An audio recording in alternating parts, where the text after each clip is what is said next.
എന്താ സഹദേവ ഇവക്ക് പറ്റിയത്? ഗീതയ്ക്ക് ഒരു കുഴപ്പമില്ലമ്മേ. ഗീതേ, നീ വെറുതെ അമ്മയെ വിഷമിപ്പിക്കാതെ അടുക്കളയിൽ പോയി എനിക്ക് കഴിക്കാൻ എന്തെങ്കിലും ഉണ്ടാക്ക്.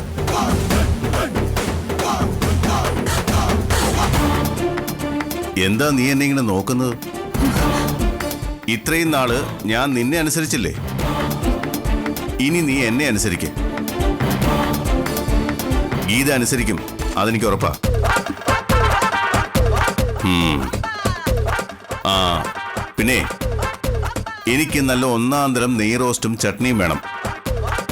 അത് കൃത്യം 9 മണിക്ക് ഡൈനിങ് ടേബിൾ ഉണ്ടാകണം. കേട്ടല്ലോ?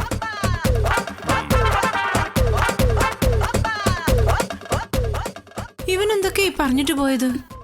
ഇവനെന്താ ഭ്രാന്തായോ? ഒറ്റ ദിവസം കൊണ്ട് ഇവൻ എങ്ങനെയാ ഈ രീതി മാറിയത്?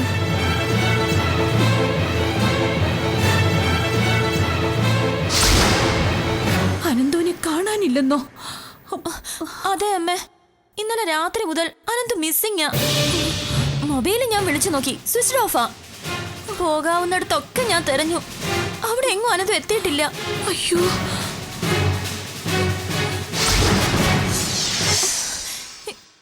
എനിക്ക് നല്ല പേടിയുണ്ട് അമ്മ. അവൾക്ക് അനന്തോനോട് അത്രയ്ക്ക് പകയുണ്ട്. ബാലാമണിയുടെ കാര്യമോ ഞാൻ പറഞ്ഞത്. അവൾ എന്ത് ചെയ്യും? അങ്ങനെയുള്ളൊരു മനസ്സാ അവളുടെ. ഞാൻ പറഞ്ഞത് അമ്മയ്ക്ക് വിശ്വാസം വരുന്നില്ല അല്ലേ? ബാലാമണിയോട് അമ്മയ്ക്ക് സ്നേഹമുണ്ട്. ഞങ്ങളെക്കാളൊക്കെ അമ്മ അവളെ ഇഷ്ടപ്പെടുന്നുമുണ്ട്. എന്ന് വെച്ച് അമ്മ അമ്മയുടെ മകനെ വെറുത്തിട്ടില്ലല്ലോ, ഉപേക്ഷിച്ചിട്ടുമില്ലല്ലോ. ഉണ്ടോ? ബാലാമണിയെ അമ്മയ്ക്ക് ശരിക്കും അറിഞ്ഞൂടാ. ഭ്രാന്ത അവൾക്ക്, ഭ്രാന്ത്.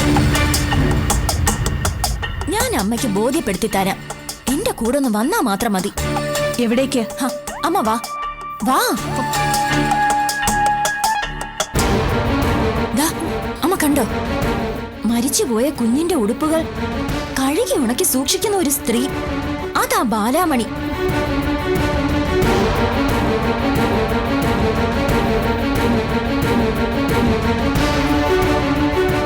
അവളുടെ മനസ്സിന്റെ താളം തെറ്റിയിരിക്കുക. അനന്തുവാ ഇന്നവളുടെ ഏറ്റവും വലിയ ശത്രു. എന്ത് ചെയ്തും അവൾ ആ ശത്രുവിനെ ഇല്ലാതാക്കും. എന്തെങ്കിലും പെട്ടെന്ന് ചെയ്തില്ലെങ്കിൽ അമ്മയ്ക്ക് അമ്മയുടെ മകനെ വരെ നഷ്ടപ്പെട്ടെന്നിരിക്കും.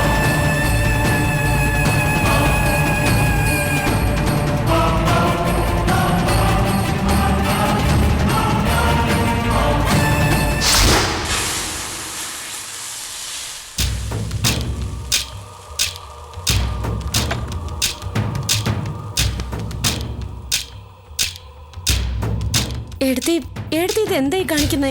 കണ്ടൂടെ, നെയ് റോസ്റ്റ് ഉണ്ടാക്കുന്നു. അതിനും ഇങ്ങനെയാണോ നെയ് റോസ്റ്റ് ഉണ്ടാക്കുന്നത്? പിന്നെ എങ്ങനെയാ? എടുത്തി ഒന്ന് മാറും, ഞാൻ ഉണ്ടാക്കി തരാം. അതൊന്നും പറ്റില്ല. മറ്റാരുടെയും സഹായമില്ലാതെ ഗീത തന്നെ നെയ് റോസ്റ്റ് ഉണ്ടാക്കണം. അങ്ങനെ ചെയ്യാമെന്ന് നീ തന്നെയല്ലേ ഇന്നലെ എന്നോട് പറഞ്ഞത്? ഓ അത് ശരി.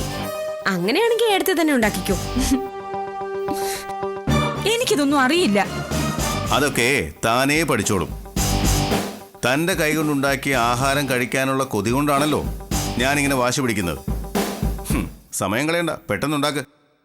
എനിക്ക് വിശക്കാൻ തുടങ്ങി.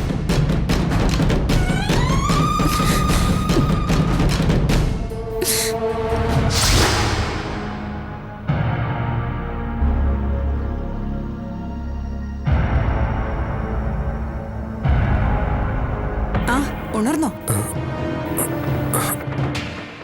എനിക്കെന്താ പറ്റിയത്? ആരാ എന്നെ ഇവിടെ കൊണ്ടുവന്നു?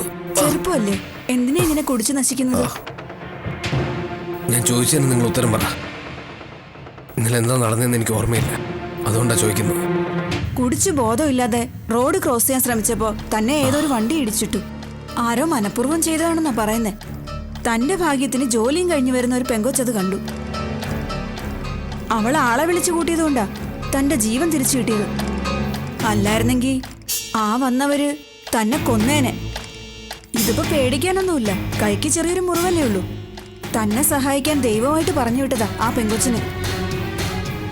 അവളുടെ കമ്മല് പണയം വെച്ചിട്ടാ ഹോസ്പിറ്റലിലെ ബില്ലൊക്കെ അടച്ചത്. ഇനിയെങ്കിലും ഇങ്ങനെ കുടിച്ചു നശിക്കാതെ മര്യാദയ്ക്കൊക്കെ ജീവിക്കാൻ നോക്ക്.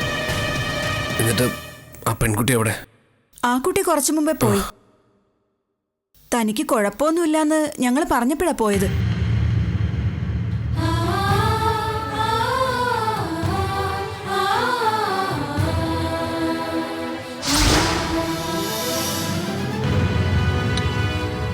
അവളെവിടെ? അവക്ക് നല്ല തലവേദന. അത് കഷ്ടമായല്ലോ. ഗീത വിളമ്പി തരാതെ എനിക്കിത് കഴിക്കാൻ പറ്റില്ല. ഗീതമ്മയ്ക്ക് വയ്യാത്തത് കൊണ്ടാ. എന്നാലും സാരമില്ല, അമ്മ പോയി അവളെ ഇങ്ങ് വിളിക്ക്. ചെല്ല്.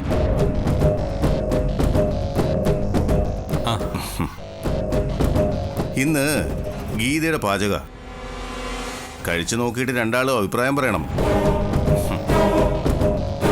കാർത്തിക്, അരുത്, വിളമ്പി കഴിക്കരുത്. ഇന്ന് നമുക്ക് ഗീതയാണ് വിളമ്പി തരുന്നത്. ഗീതേച്ചി സമ്മതിച്ചോ? പിന്നെ സമ്മതിക്കാതിരിക്കോ? ആ, വന്നല്ലോ വന്നല്ലോ. ഇനി അമ്മയും കൂടി അങ്ങോട്ടിരിക്ക. ആ, ഇരിക്കമ്മേ. ആ,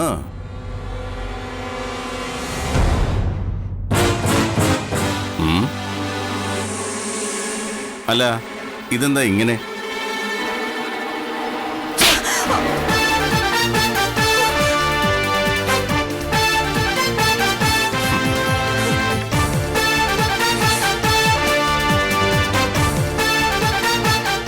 എന്തിനാ ഗീതമോളൂ ഈ ചുവന്ന സാരി ഉടുത്തേ? രാവിലെ നീ പച്ച സാരി ഉടുക്കുന്ന നല്ലത്. ഇനി തെറ്റിക്കല്ലേ. ആ, വേഗം വിളമ്പി തന്നെ, വിശക്കുന്നു.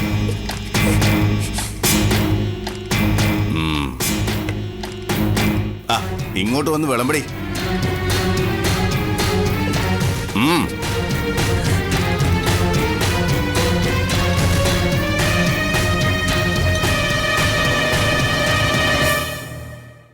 ഞാനും ഗീതയും ചിലപ്പോൾ നാളെയോ മറ്റന്നാളോ ഇവിടെ നിന്ന് പോകും. പോകുന്നു? എങ്ങോട്ട്? എൻ്റെ വീട്ടിലേക്ക്. ഇനി ഇവൾ അവിടെയല്ലേ താമസിക്കേണ്ടത്.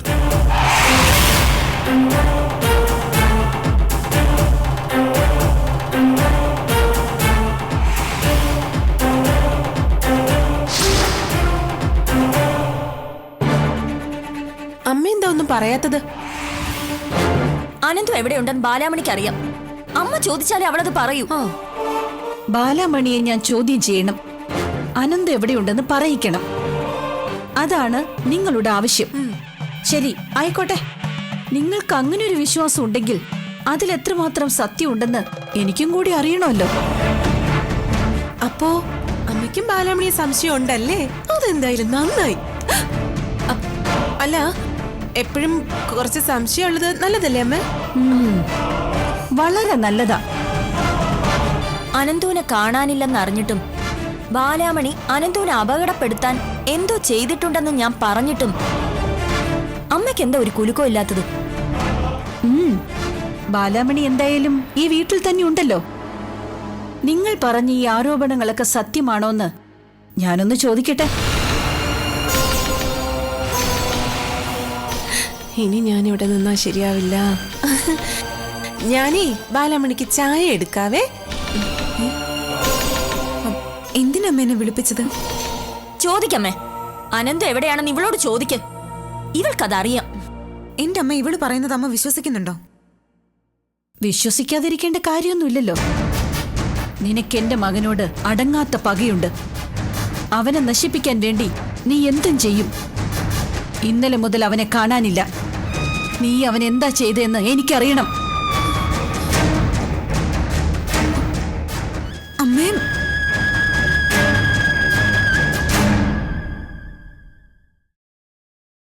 ബാലാമണിയെ ഞാൻ ഇങ്ങനെ ചോദ്യം ചെയ്താൽ മതിയോ കവിതേ? അതോ ഒന്ന് തല്ലണോ?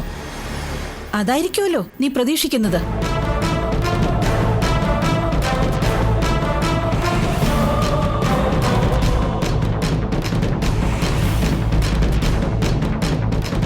ബാലാമണിയിലുള്ള എന്റെ വിശ്വാസം ഉറച്ചതാ. ഒരു കൊടുങ്കാറ്റിലും അതാടിയൊലയില്ല. അപ്പോ ഞാൻ കള്ളം പറയാണെന്നാണോ? എന്താ സംശയം? നേരെ എന്ന രണ്ടക്ഷരം നിനക്ക് പരിചയമില്ലല്ലോ. അനന്തുവേട്ടൻ എവിടെ? അതെനിക്കെങ്ങനെ അറിയാം? നിനക്കേ അതറിയൂ. നീ അത് പറയുകയും വേണം. അനന്തു ഇന്നലെ മുതൽ മിസ്സിംഗ് ആണെന്ന് ഞാൻ പോലീസ് സ്റ്റേഷനിൽ പരാതി കൊടുത്തിട്ടുണ്ട്. എനിക്ക് സംശയമുള്ളത് നിന്നെയാ. പോലീസുകാരോട് ഞാനത് പറയും. സത്യം പിന്നെ നിന്നെ കൊണ്ട് അവര് പറയിച്ചോളൂ.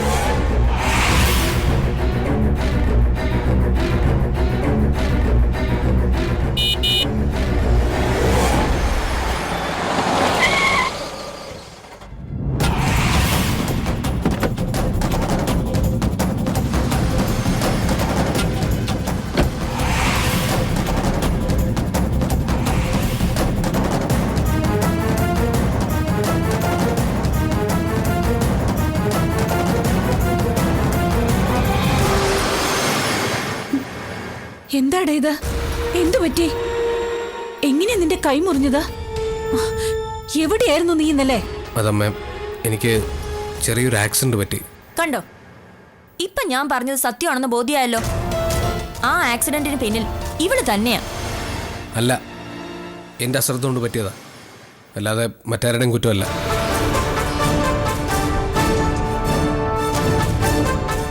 ഇവളെ ഒന്ന് തോൽപ്പിക്കാൻ ഒരവസരം നോക്കി നടക്കുകയാണ് നീയല്ലേ? ഈ ശ്രമവും വിജയിച്ചില്ലല്ലോ എന്നോർത്ത് നിരാശപ്പെടണ്ട. ഇനിയും ശ്രമിക്കാം. എന്നിട്ട് എന്നെങ്കിലും എപ്പോഴെങ്കിലും നീ എന്റെ മോളെ ഒന്ന് ജയിച്ച് കാണിക്കും.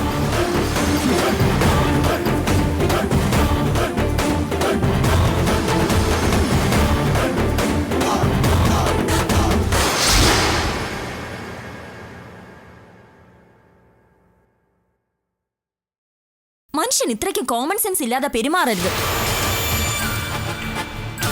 എന്താ തിരിച്ചൊന്നും ഇങ്ങോട്ട് പറയാനില്ലേ? ബാലാമണിയെ ഒതുക്കാൻ കിട്ടിയ ഒരു ഉഗ്രം ചാൻസ് ആയിരുന്നു. അവളാണിത് ചെയ്തതെന്ന് അമ്മയുടെ മുന്നിൽ വെച്ച് പറഞ്ഞ എന്താ കുഴപ്പം? ഞാൻ പറയുന്നതല്ലേ അഴകത്തമ്മ വിശ്വസിക്കാതിരിക്കൂ. സ്വന്തം മോൻ പറഞ്ഞാ വിശ്വസിക്കുമല്ലോ. നിനക്ക് എന്താണ് എൻ്റെ അമ്മയെ പറഞ്ഞ് വിശ്വസിപ്പിക്കാനുള്ളത്? ബാലാമണി ആൾക്കാരെ വിട്ട് എന്നെ കൊല്ലാൻ നോക്കിയെന്നോ? അതെ, അമ്മയുടെ മുൻപിൽ അത് തന്നെയായിരുന്നു നിങ്ങൾ പറയേണ്ടിയിരുന്നത്. ഈ കയ്യിലെ മുറിവ് അതിന് തെളിവായിട്ട് കാണിക്കാമായിരുന്നു.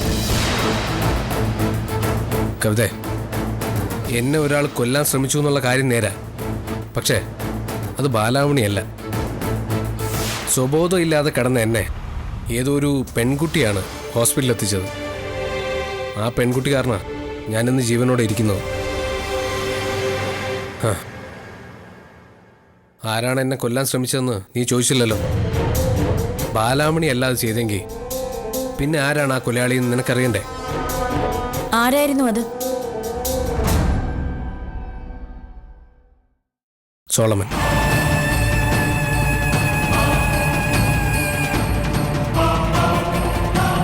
ഹോസ്പിറ്റലിൽ മയക്കം വിട്ട് ഉണർന്നപ്പോൾ അവൻ്റെ മുഖം എനിക്ക് ഓർമ്മ വന്നു. വണ്ടി ഇടിക്കുന്നതിന് മുമ്പ് ഞാൻ അവൻ്റെ മുഖം വ്യക്തമായിട്ട് കണ്ടവൻ. എന്തിനാ അവനിത് ചെയ്തതെന്നും ആരാ അവന് ഈ കൊട്ടേഷൻ കൊടുത്തതെന്നും ഞാൻ അവനെ കൊണ്ട് തന്നെ പറയിക്കും.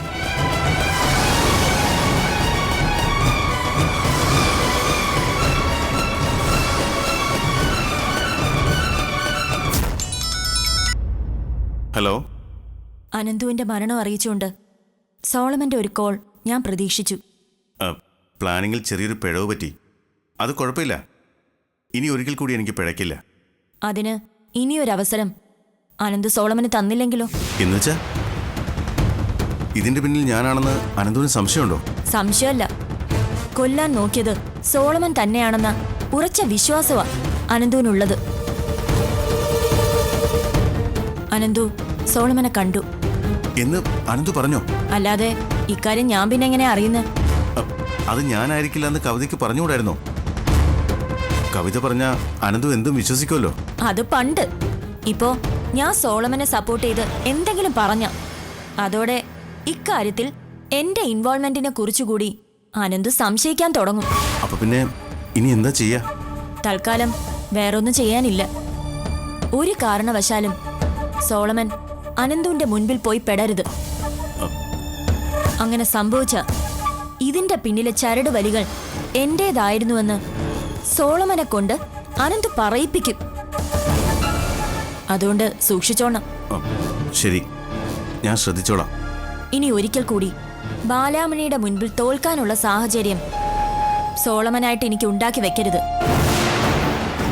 എത്രയൊക്കെ ദേഷ്യമുണ്ടെങ്കിലും അവളുടെ അനന്തുവേട്ടനെ ഇല്ലാതാക്കാൻ ഞാൻ ശ്രമിച്ചു എന്നറിഞ്ഞ ബാലാമണി പിന്നെ എന്നോട് ക്ഷമിക്കില്ല. ബാലാമണി മാത്രമല്ല, അഴകത്തുള്ളവരും. സോളമനെ കൊന്നാലും ഈ രഹസ്യം മറ്റൊരാൾ അറിയില്ല. അതുപോലെ മതി.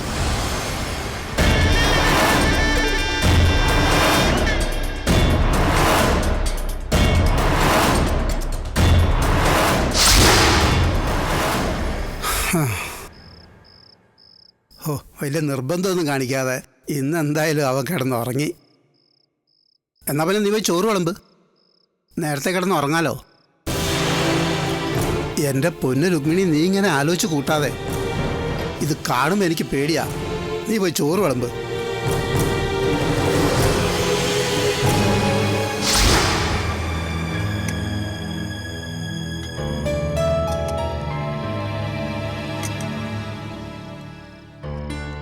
നമുക്കേ ഒന്നുകൂടി പോയി ആ ഡോക്ടറെ ഒന്ന് കണ്ടാലോ?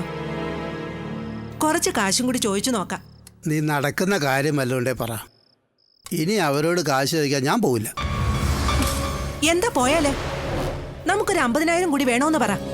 50,000 രൂപയോ? ഇപ്പൊ അത്രയും കാശിന്റെ ആവശ്യം എന്താ? ആവശ്യമൊക്കെ ഉണ്ട്. നിങ്ങൾ പോയി ചോദിച്ച് മേടിച്ചോണ്ട് വാ. എടി, ഇനിയും കാശിന്റെ കാര്യം പറഞ്ഞുകൊണ്ട് എന്നാ അവർ വിചാരിക്കും എനിക്ക് ഇത് തന്നെയാ സ്ഥിരം പണിയെന്ന്. വിചാരിക്കട്ടെ, അല്ലാതെ നിങ്ങൾക്ക് വേറെ എന്ത് പണിയാ ഉള്ളത്? ഇപ്പൊ 50,000ന്റെ ആവശ്യം എന്താണെന്ന് നീ പറ. ദേ, നമുക്കൊരു ഓട്ടോ എടുക്കാന്നേ. നിങ്ങൾ ഓടിക്കാൻ പഠിച്ചാ അതൊരു വരുമാനം ആവില്ലേ? അല്ലാതെ എന്നും ഈ കൊച്ചിനെയും കളിപ്പിച്ച് നിങ്ങൾ ഇവിടെ ഇരിക്കാൻ പോവാണോ? ജോലി ചെയ്ത് ജീവിക്കാൻ പറ്റിയ അത് വലിയ സന്തോഷമുള്ള കാര്യമാണ്. പക്ഷേ പിന്നെ എന്തോന്നാ ഒരു പക്ഷേ? ഇനിയും ചോദിച്ചാ ഡോക്ടർ കാശ് തരുമോ? തരും. നമ്മൾ എത്ര രൂപ ചോദിച്ചാലും അവര് തരും. ദേ, നിങ്ങൾ അതോർത്തൊന്നും പേടിക്കണ്ട. ഓട്ടോ എടുത്താൽ പിന്നെ നമുക്ക് ഇടയ്ക്കിടയ്ക്ക് അവിടെ ചെന്ന് കാശ് വയ്ക്കേണ്ട കാര്യമില്ലല്ലേ? അതെ. ഈ കാശ് ഓട്ടോ എടുക്കാൻ തന്നെയാണല്ലോ അല്ലേ? അതോ അത് കൈ കെട്ടി കഴിയുമ്പോൾ നിന്റെ സ്വഭാവം മാറുമോ? നിങ്ങൾക്കെന്താ എന്നെ അത്രയ്ക്ക് വിശ്വാസമില്ലേ? ദേ, എന്നും കുന്നും ഇങ്ങനെ തേരാ പാര നടക്കാതെ നിങ്ങൾക്കൊരു വരുമാനം ഉണ്ടായിക്കോട്ടെ എന്ന് വെച്ചാ ഞാനിതൊക്കെ പറയുന്നത്. ആ, നീ ഏതായാലും ആ ഡോക്ടറെ മൊബൈൽ വിളിച്ചൊന്ന് പറ. എപ്പോഴാണ് അവർ ചെല്ലാൻ പറയണേന്ന് വെച്ചാൽ അന്നേരം ഞാൻ പോയി പൈസ മേടിച്ചോണ്ട് വരാം. എടി, ഞാനൊരു കാര്യം പറഞ്ഞാൽ നീ ദേഷ്യം പിടിക്കരുത്. എന്താ? ഇന്നിപ്പോൾ നമ്മൾ ഇങ്ങനെയൊക്കെ കഴിയണതും ഓരോന്നൊക്കെ ചെയ്യാൻ പോണതും ദേ ആ തൊട്ടിൽ കിടന്നുറങ്ങണ കൊച്ചു കാരണം. അതാണ് നമ്മുടെ ഭാഗ്യം. നിനക്ക് എപ്പോഴെങ്കിലും എന്നെ കാണിക്കാൻ വേണ്ടിയിട്ടാണെങ്കിലും അതിനെ ഒന്ന് സ്നേഹിച്ചേക്ക്.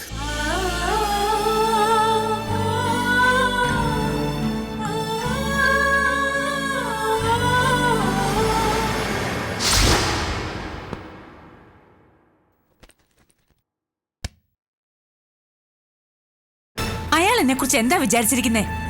നാട്ടിലേക്ക് പോവാണത്രേ. പൊയ്ക്കോട്ടെ, അതിന് ഞാനെന്ത് വേണം? എന്റെ പൊന്നു ഗീതമ്മേ, നീ ഒന്ന് അടങ്ങ്. ചതിയൻ, ഒന്നും അറിയാത്ത ഒരു മനുഷ്യനെ പോലെ നിന്നിട്ട്. എടി, നിനക്കറിയാത്തത് കൊണ്ടാ. അവനൊരു പാവാ. ദേ അമ്മ, എന്നെ കൊണ്ടൊന്നും പറയിപ്പിക്കല്ലേ. എടി, നീ ഇങ്ങനെ കിടന്ന് ചാടാതെ. നിനക്ക് അവന്റെ കൂടെ നാട്ടിലേക്ക് പോകാൻ പറ്റില്ലെങ്കിൽ അത് നീ തന്നെ അവനോട് ചെന്ന് പറ. പറയും. എനിക്ക് അയാളെ പേടിക്കേണ്ട ഒരു കാര്യമില്ല. ആ, എന്നാ ചെന്ന് പറ. പറയാൻ തന്നെയാ പോകുന്നത്. എന്നോട് അഹങ്കാരം കാണിക്കുന്നോ? ഇന്ന് ഞാൻ അയാളെ ഈ വീട്ടിൽ നിറക്കി വിടും. ഏട്ടത്തി സഹദേവ് വീട്ടിനോട് വഴക്കിടാൻ പോവാ? ആണെങ്കിൽ നിനക്കെന്താ? ഹേയ്, എനിക്ക് പ്രശ്നമൊന്നുമില്ല. പക്ഷേ ഈ സാരി പ്രശ്നമാവോ? ചിലപ്പോ ഇതും ഉടുത്തോണ്ട് ചെല്ലുമ്പോ സഹദേവ് വീട്ടിനെ എടുത്ത് വീണ്ടും തല്ലണോന്ന് തോന്നിയാലോ? വെറുതെ ആ മനുഷ്യനോട് ഉടക്കാൻ നിക്കണ്ടേ ചേച്ചി. നാട്ടുമ്പുറത്തുകാരനാ, അതിന്റെ വിവരമേ ഉള്ളൂ. ദേ, സ്നേഹപൂർവ്വം സഹദേവേട്ടനെ ഗീതേച്ചി കാര്യം പറഞ്ഞ് മനസ്സിലാക്കാൻ നോക്ക്. പിന്നെ വിവാഹം കഴിഞ്ഞാൽ ഭാര്യ നിൽക്കേണ്ടത് ഭർത്താവിന്റെ വീട്ടിലാ. അതുകൊണ്ട് ഉടക്കാൻ നിന്നാൽ ഗീതേച്ചിക്ക് ചിലപ്പോൾ നാട്ടിലേക്ക് പോവേണ്ടി വരും. അതിലും നല്ലത് സ്നേഹപൂർവ്വം സഹദേവേട്ടനെ കാര്യം പറഞ്ഞ് മനസ്സിലാക്കിക്കുന്നതാ. ഞാൻ പറഞ്ഞതേ ഉള്ളൂ, ബാക്കിയൊക്കെ ഗീതേച്ചിയുടെ ഇഷ്ടം.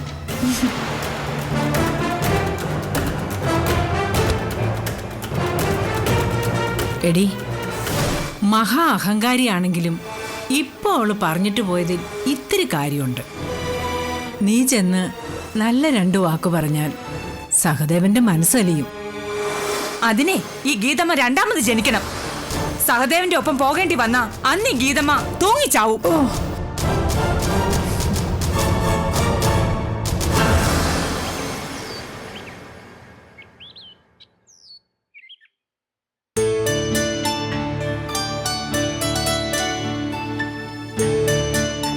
കാർത്തിക്, നമുക്ക് പോകേണ്ടത് ഒരേ സ്ഥലത്തേക്ക് തന്നെയാ. അപ്പൊ പിന്നെ യാത്ര ഒരുമിച്ചാക്കിക്കൂടെ? തെറ്റിദ്ധാരണകൾ കുറേയേറെ മനസ്സിലുണ്ടാകും, അത് മാറില്ല. പോക്കും വരവ് ഒരുമിച്ചാണെങ്കിൽ നമ്മളെക്കുറിച്ച് മറ്റുള്ളവർക്ക് കഥകൾ ഉണ്ടാക്കാനുള്ള അവസരം കുറയും. ഞാൻ പറഞ്ഞതേ ഉള്ളൂ, കാർത്തിക്കിനത് ബുദ്ധിമുട്ടാണെന്ന് മനസ്സിലായി. പൊയ്ക്കോളൂ. അഭിയിൽ നിന്ന് ഞാൻ അകന്നു മാറിയിട്ടില്ല. അടുക്കാൻ ശ്രമിച്ചപ്പോഴൊക്കെ ഒഴിഞ്ഞു മാറിയത് അഭിയ. ഒരു കണക്കിന് അഭി പറഞ്ഞതാ ശരി. നമുക്കിടയിലെ വഴക്കുകൾ നമ്മുടെ റൂമിൽ മാത്രം ഒതുങ്ങി നിൽക്കുന്നതാണ് നല്ലത്. വരൂ, പോവാം. ഒരു സന്തോഷ വാർത്തയുണ്ട്. എന്താ അത്? ഗീതേച്ചി മര്യാദക്കാരിയായി തുടങ്ങി. അപ്പോ തന്റെ സെലക്ഷൻ മോശമായിട്ടില്ല. സഹദേവേട്ടനെ സെലക്ട് ചെയ്തത് ഞാനല്ലല്ലോ, ആനന്ദും കാർത്തിക്കും കൂടെയല്ലേ. അത് ശരിയാ, സമ്മതിച്ചു.